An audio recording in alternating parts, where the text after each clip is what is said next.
Përshëndetje dashur miq të emisionit Avantazh. Do të jemi sot përsëris bashku për të diskutuar në këtë emision kësaj radhe për çështjen e kalendarit. Çfarë është kalendari ynë që kemi, që njohim dhe pse ai është në këtë formë? Për të folur për këtë temë, ne kemi ftuar në studio studiuesin zotin Sokrat Hodo, të cilin e kemi patur edhe në emisionet tjera. Përshëndetje zot Sokrat dhe mirë se erdhe në emision. Përshëndetje, mirë se ju gjeta. Atëherë, dim që kalendari ynë përbëhet prej 365 ditësh dhe një herë në 4 vjet ka 366 dhe është i ndarë në 12 muaj me nga 30 ditë dhe me 31 ditë sipas muajve dhe një herë në vit 28 ditë. Kur një herë në 4 vjet 29 dhe ky quhet kalendari gregorian. Ne sot do të flasim për këtë kalendar, megjithse gjatë civilizimit të njerëzimit kanë ekzistuar dhe të tjerë kalendar, ka ekzistuar kalendari me 13 muaj, ku një muaj ka patur 28 ditë dhe 28 ditë është dhe cikli hënor që përbën një muaj dhe dihet që hëna hapja dhe mbylljen e saj e bën përnda 28 ditësh. Dhe kështu që ne do të flasim sot për të diskutuar për disa tema, për disa kuriozitete në lidhje me këto fakte. Atëherë i nderuar, çfarë do na thoni për kalendarin gregorian në të cilin ne ndodhemi sot? Pse është me 365 ditë dhe çfarë përfaqëson ky kalendar? Dhe njëkohësisht një pyetje kishim edhe për 1 prillin, se çfarë përfaqëson 1 prilli, meqense sot jemi edhe në 1 prill. Po, atëhere, kalendari që ne përdorim sot gjerësisht në pjesën më të madhe të botës, është kalendari gregorian, i cili është paraprir nga ai julian. Po, ai kishte disa diferenca me minuta, jo me se ato aparatura ishin 500 vjet më përpara. Dhe rezultati i këtij kalendari që kemi sot vjen si një rezultat i shumë provave, duke pat parasysh që kalendarët e dikurshëm, që nga ata egjiptian, që nga ata hënor, që nga dhe ne vetë në Shqipëri, ju e dini që kemi gjetur kalendar në manastirin e Ardenicës, mos gaboj. Po. Është gjetur ai me që ka dhe ditët dhe është ai i hijrit që përdorin muslimanët, pra janë kinezët që e kanë. Dhe të gjitha këto prova që janë bërë, si përfundim ka fituar ky kalendar që ne përdorim sot dhe ky mendojmë se është i saktë. Është më i saktë që mund të merret parasysh. Pse është ky që është? Fakti është shumë i thjeshtë. Sepse në radhë parë, koha që është përdorur, kjo është një temë shumë e madhe, nëse do thoshim se është edhe ajo teza tjetër që nga mënyra jo vetëm filozofike që thuhet se koha nuk ekziston. Po do themi që ne kemi përdor kohën për të organizuar, se kemi parë disa cikle që janë të rëndësishëm jo vetëm në tokë, por për të mirën tonë, se ne për tokën flasim, janë disa faktorë të brendshëm dhe të jashtëm, siç është dielli, siç është hëna, siç janë dhe galaktikat e tjera apo forca të mëdha e të vogla që njihen deri tani që zotrojnë në kozmos. Por ato që mbizotrojnë në tokë janë 3.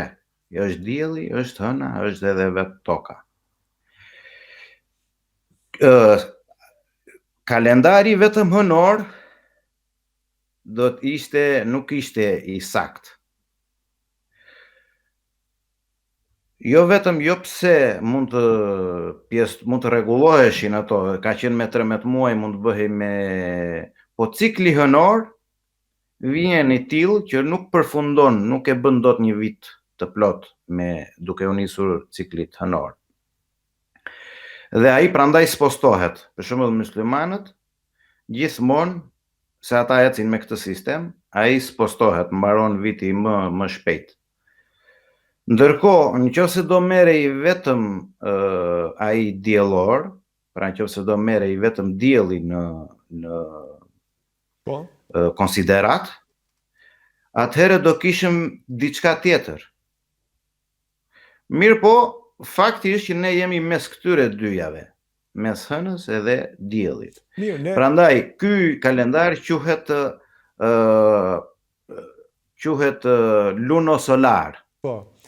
Lunosolar do me thënë hënor dhe diellor. Ne përmendëm kalendarin aktual gregorian, kalendarin lunar, por ka dhe një kalendar tjetër me sistem 10 mujor, ku çdo muaj ka pas 36 ditë dhe ka qenë me 10 muaj, për arsye se edhe gishtat e dorës janë 10, jo vetëm kaq, por edhe shqipja i sqaron, për shembull, shtator, tetor, nëntor, dhjetor, që ka qenë muaji i fundit, nuk janë rastësore këto. Gjithsesi ka patur shumë cikle kalendarësh. Po, kjo është e vërtet që është bërë një eksperiment tjetër më përpara, ka pat eksperimente që janë këto shenja, që mbaron me dhjetor, domethënë nuk ka 11 apo. Pra mund të ketë qenë dhe një provë tjetër më përpara, sepse atëherë interesat e atëhershme kanë qenë të tjera, kanë qenë ato bujqësore, se si do jenë të korrurat e të mbjellat e ardhshme. Po, dolëm në konkluzionin që sistemi kalendarik i tanishëm është hënor dhe diellor. Dhe si është organizuar kjo? Është organizuar ashtu siç njihet, që toka rrotullohet rreth diellit për një vit dhe ky quhet është një cikël që ne ja kemi dedikuar diellit, ndërkohë që muajt janë dedikuar ciklit hënor. Ndërkohë, vetë java, që edhe kjo është një tjetër organizim për të folur për saktësi apo për afërsi, sipas situatës siç e përdorim ne, cikli hënor, duke dalluar që ka disa shfaqje të veçanta, disa pika të ndryshme në rrotullimin në ciklin e saj, ne u kemi vënë, si me thënë, emër këtyre, e hëna, e marta, e mërkura, deri te e diela. Ku konsistojnë këto? E bukura kjo është, unë jam nisur, nuk se i kam etimologuar, me qenë se ne i lidhim me gjuhën shqipe, çfarë thot gjuha në lidhje me këtë. Dhe duke parë faktin dhe gjuhën, shikojmë se sa afër realitetit është kjo gjë që themi. Për shembull, hëna është diskutuar, e ka thënë edhe profesor Dalipaj, në mos gaboj, ndoshta edhe të tjerë para, që hëna do me thënë ha anën e vetë. Mirë po, është edhe një variant tjetër që e shikoj unë të arsyeshme, të tillë, që hëna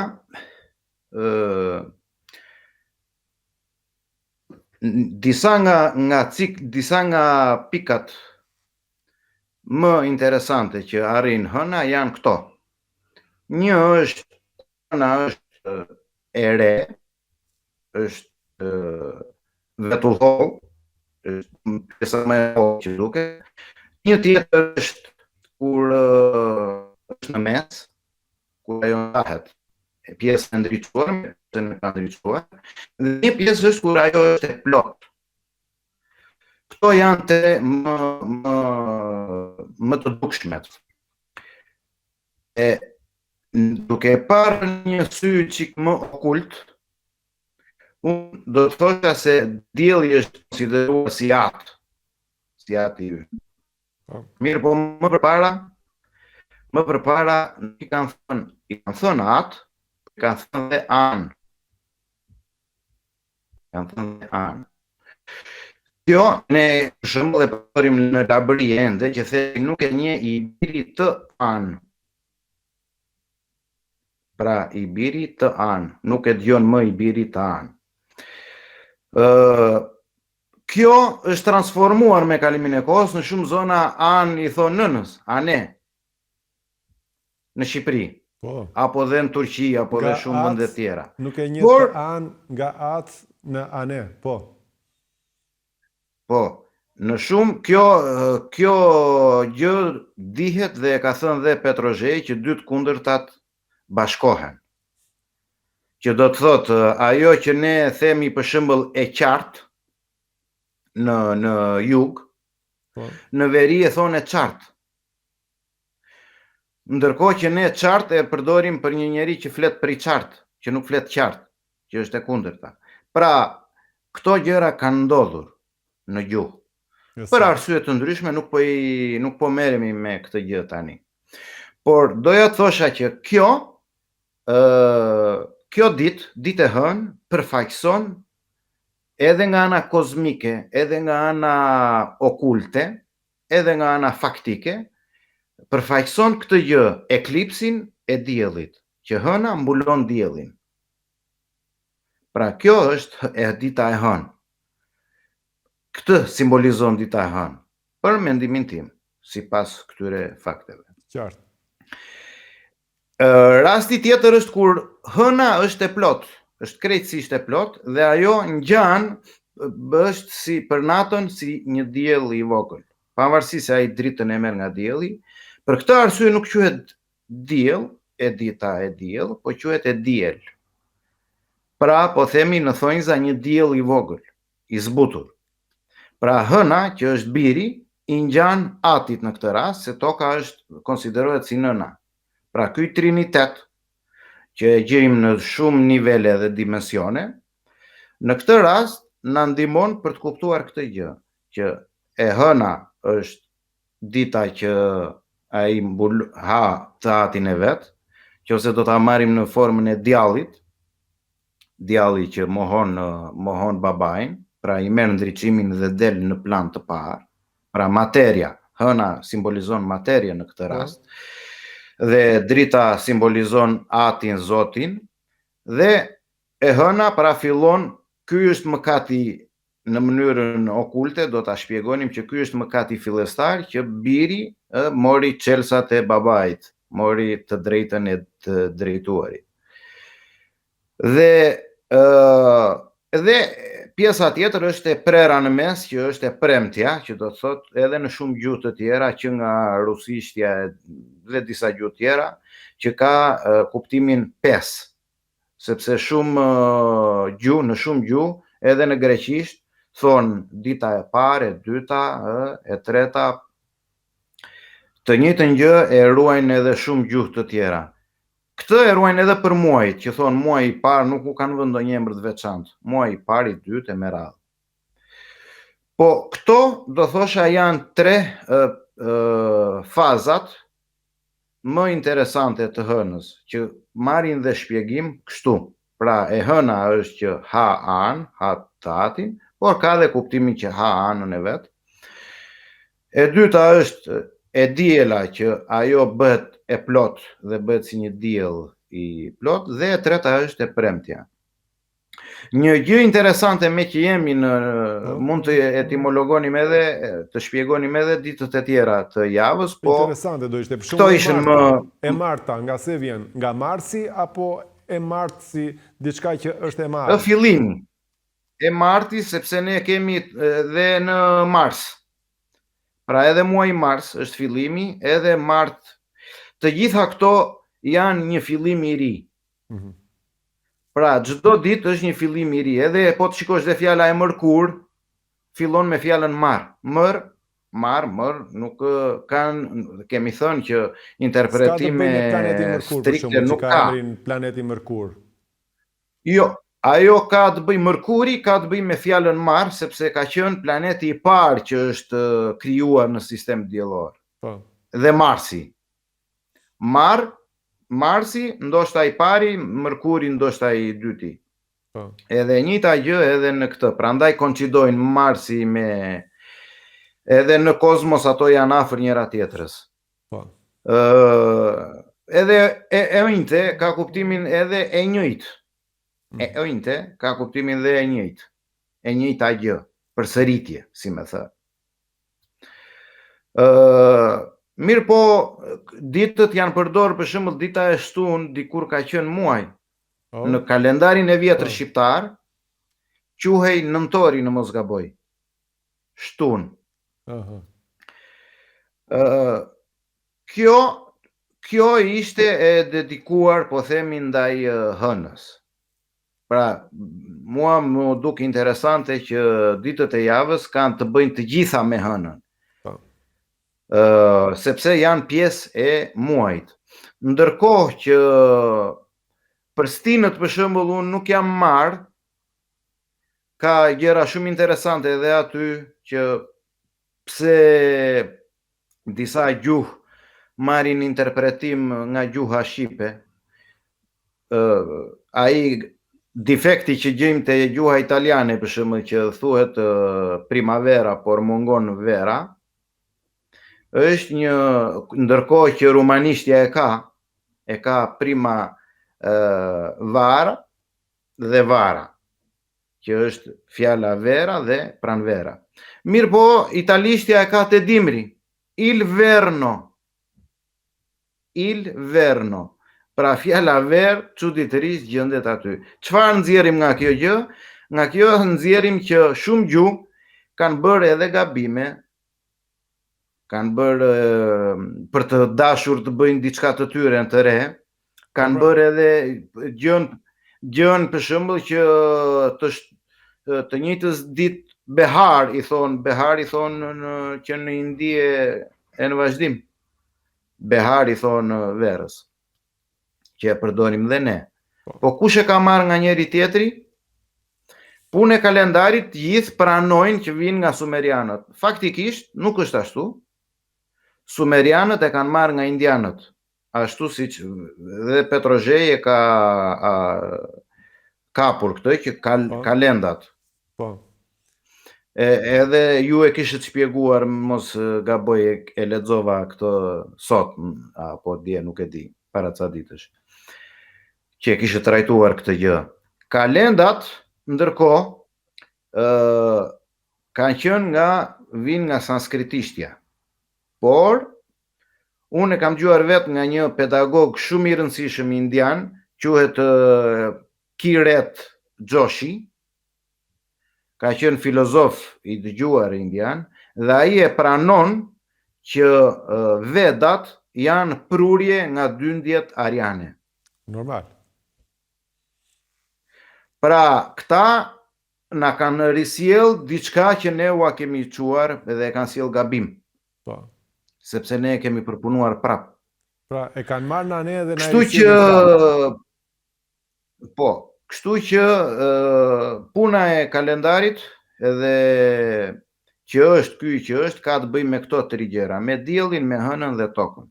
Për shembull, 1 minutë që me idenë time, 1 minutë është koha që dielli merr për të dalë mbi horizont. Pra nga momenti që ai fillon të dalë dhe në momentin që ai mbaron dalë shfaqjen e plot të tij, ai lindja e plot e diellit merr 1 minutë.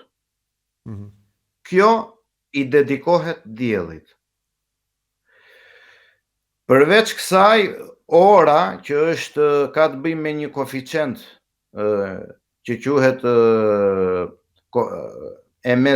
koeficient i artë, e mesme e artë, që është 1.6, 1.8 me radhë. Ky ka të bëjë me një raport që të perimetrit të tokës e pjesëtuar me 24, që i bie me 1.6, 1666 afërsisht, se nuk jam marrë me saktësime, kilometra në orë. Pra, ky koeficient ka vendosur ndarjen me 12 orë dhe të ditës, me 12 e 12, 24 orë. Interesante janë muajt e vitit. Unë, për shembull, me qenë se tham edhe është momenti i 1 prillit, unë kisha zgjedhë edhe një mozaik që Kam gjetë për çdo muaj nga një mozaik, por ky mozaik flet për prillin edhe tregon një skenë me një djalë me një qengj që shkruan dhe Aprilos aty. Po. Dhe është shumë interesante, unë i kam bërë një analizë këtij mozaiku dhe aty mund të flitet shumë sepse bëhet fjalë që a është ky qengj për sakrificë apo jo. Pra është qengji i sakrificës ky qengj që mba ky djalë apo jo. Po. Megjithatë, unë po i bie shkurt. Ideja është që prilli është muaji i luleve, muaji Gjelbrimi. i zbukuruar. Po.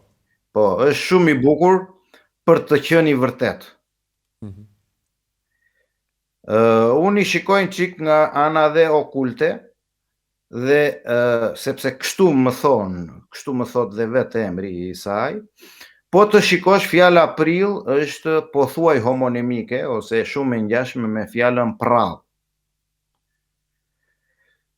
Pralla është një tregim i zbukuruar, një tregim i vërtet, por i zbukuruar, që do të thotë nuk është më i vërtet, nuk është më ai që përgjithsisht përdoret për t'i bërë fëmijët më kureshtar dhe për arsye të tilla. Por vetë fjala prall do të thotë e bër yll. Për all, do të thënë për yll, që do të thotë e zbukuruar. Kur themi ne përdorim edhe si kompliment që është bër yll apo e ke bër punën yll e me radhë. Pra, është shumë e bukur për të qenë e vërtet. Vetë fjala prill do të thotë prall. Prandaj ajo fillon me në datën 1, se përndryshe nuk do ishte në një prill ditë e gënjeshtrave. Dhe kjo bën shumë dukshëm që kjo të interpretohet vetëm në shqip. Pra, prilli ishte shumë e thjeshtë për të thënë që fjala prill, edhe nëse kërkon informacion për këtë muaj se nga e ka origjinën, thuhet që ka origjinë të pa sigurt, çohet deri tek kalendari romak i vjetër, në ato kohë kur kalendarët pak a shumë kanë qenë e njëjta gjë në të gjithë kohën, por ata për të bërë diçka më të re kanë bën kalendarët e rinj. Megjithatë, julianët, jo julianët, por kjo ishte ideja. Pra, prilli me datën 1 prill tregon që është një gjë prall, një gjë e gënjeshtër. Pra, jo më kot, jo rastësisht është një eveniment mbarkombëtar, botëror, por që ka kuptim në shqip. Kjo nuk është për t'i bërë qefin shqipes, por është një gjë e vërtet në këtë rast. Po, pra, me pak fjalë, një prilli ka kuptimin e muaj të...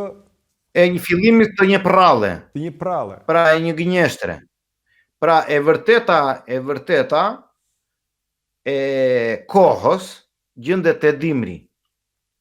Kjo është ideja e të gjithë muajve. Të gjithë muajt kanë disa emërtime që kanë të bëjnë me bujqësinë, kanë të bëjnë me blektorinë. Për shembull, maji ka të bëjë me daljen në mal. Maji ka të bëjë me daljen në mal. Qelbari, po. Që është përdor për verim. Po, për të veruar. Por qershori dhe korriku e këto janë muaj që pak a shumë dihen, se kanë akoma më të qartë shqipen, apo shkurti.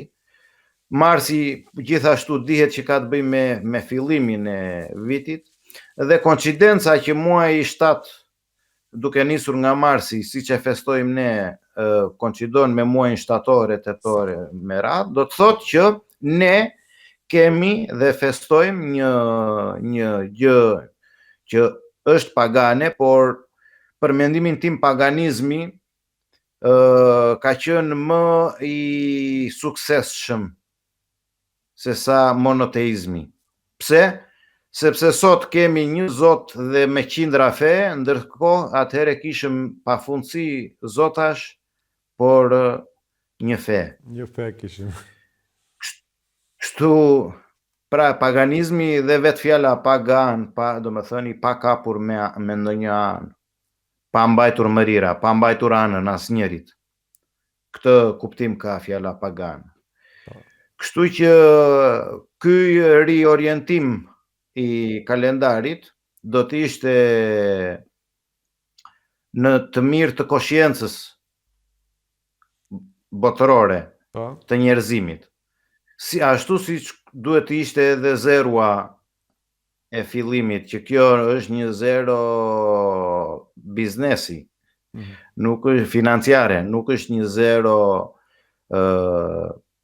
natyrale, po themi.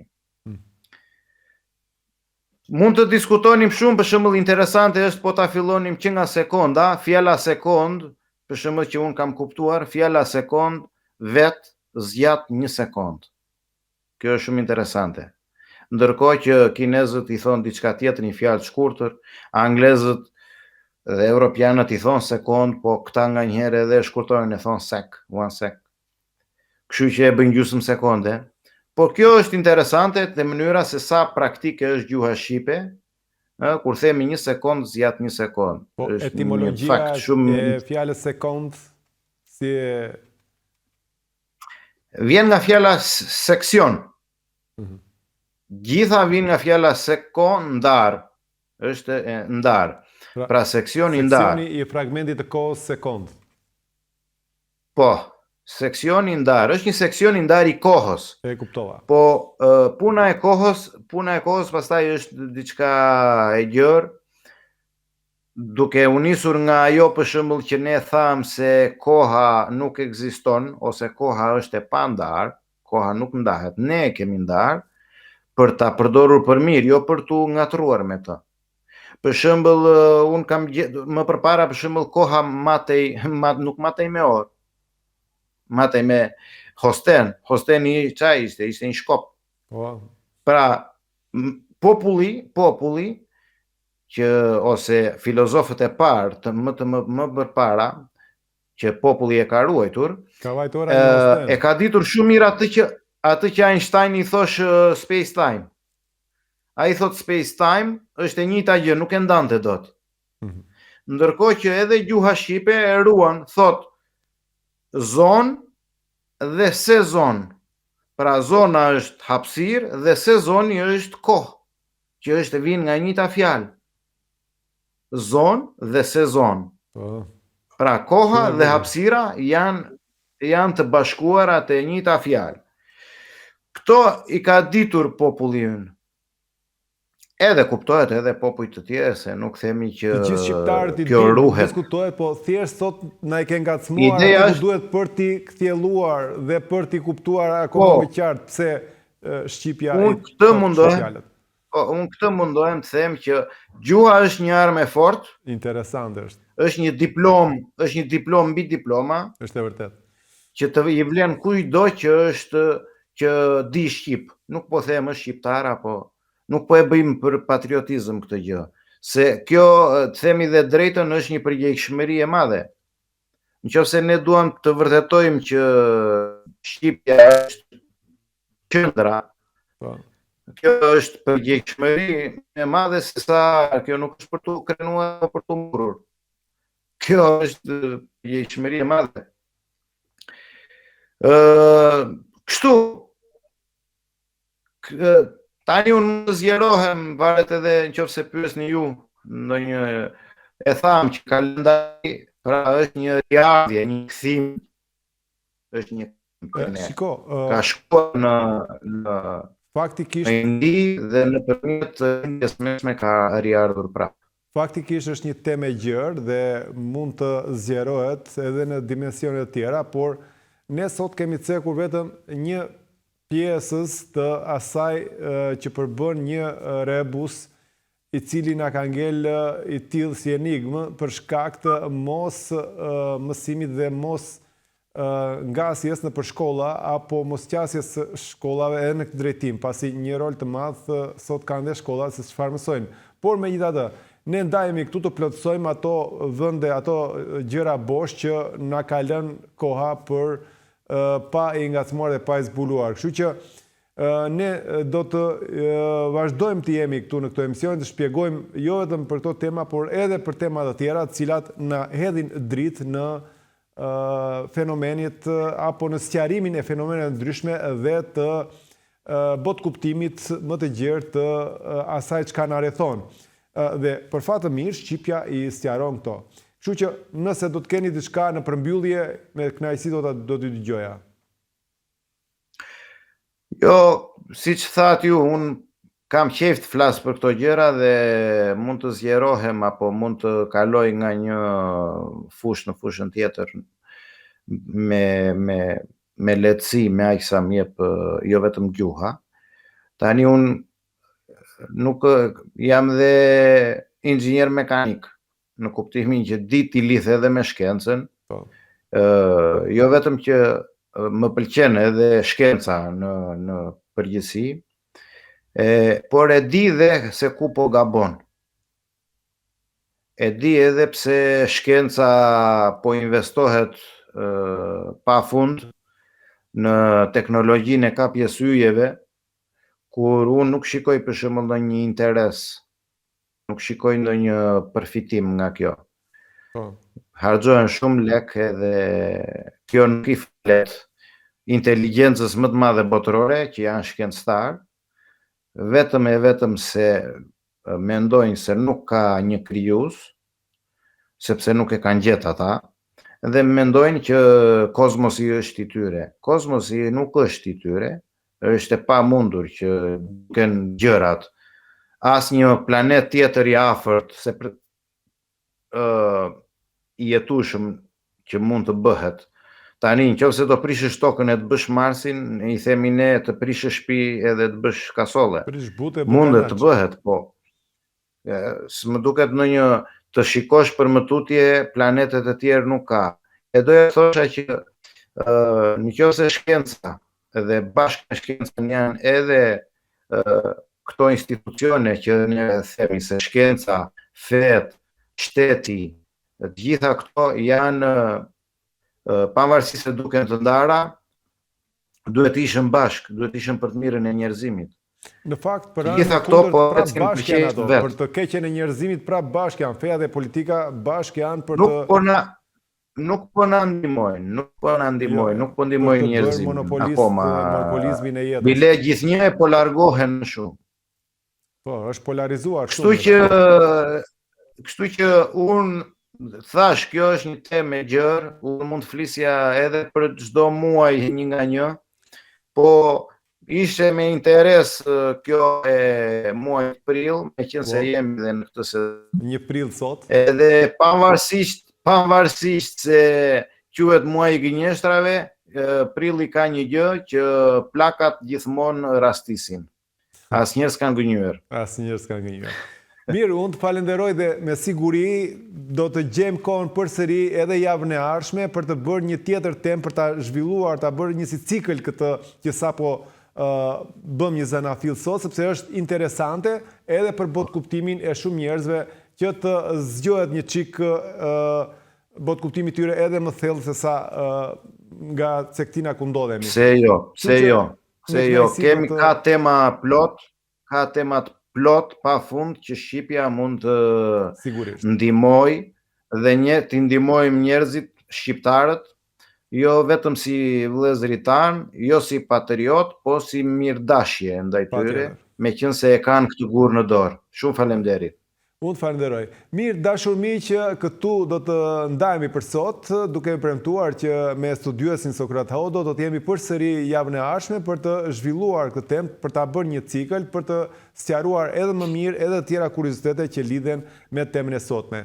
Faleminderit që na ndoqët dhe do të shihemi përsëri në emisionet e ardhshme. Deri atëherë, kalofshi sa mirë.